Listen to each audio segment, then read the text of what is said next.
दोस्तों नमस्कार। 2024 का महाराष्ट्र विधानसभा चुनाव राज्य की राजनीति के लिए एक महत्वपूर्ण घटना होने जा रहा है, जो नवंबर 2024 तक आयोजित होने की योजना है। इस चुनाव में 288 सदस्यों का चुनाव होगा और कई राजनीतिक पार्टियां और गठबंधनों के लिए ये महत्वपूर्ण होगा। मौजूदा विधानसभा का कार्यकाल 26 नवंबर 2024 को समाप्त होगा।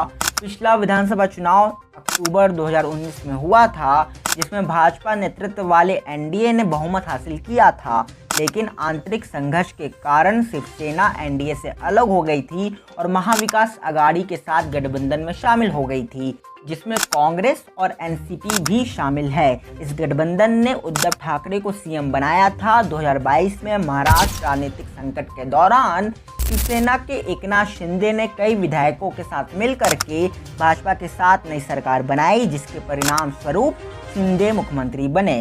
राजनीतिक परिस्थितियां और अब बदल गई हैं, खासकर अजित पवार के एनसीपी गुट के सरकार में शामिल होने के बाद। भाजपा की पिछले चुनावों से लेकर अब तक की कार्यप्रणाली पर ध्यान केंद्रित किया जाएगा। आर्थिक स्थिरता और विकास परियोजनाओं पर महत्वपूर्ण चर्चा विषय बनेगा। हाल में ही हुए 2024 लोकसभा चुनावों में भी राज्य चुनाव पर प्रभाव डाला है। महाविकास आघाड़ी गठबंधन ने 48 में से 30 सीटें जीती, जबकि एनडीए केवल 17 सीट जीत सका।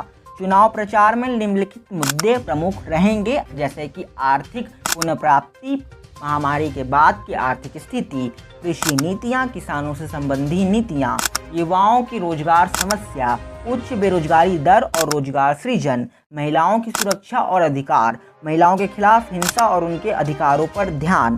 2024 का महाराष्ट्र विधानसभा चुनाव राज्य की राजनीति में एक महत्वपूर्ण मोड़ लाने वाला है। बदलते गठबंधन, उभरते नेता और सामाजिक आर्थिक मुद्दों की चर्चा इन चुनावों को आकार देगी।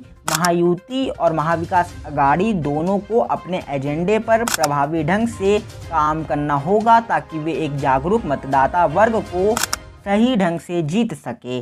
जैसे जैसे चुनाव की तारीख नज़दीक आएगी, सभी की नज़रें इस बात पर होगी कि ये राजनीतिक गतिशीलताएं कैसे विकसित होंगी। कौन जीतेगा महाराष्ट्र का विधानसभा चुनाव? क्या है आपकी राय? कमेंट में ज़रूर बताएं और बने रहे हमारे साथ। मिलते हैं अगले वीडियो में। धन्यवाद।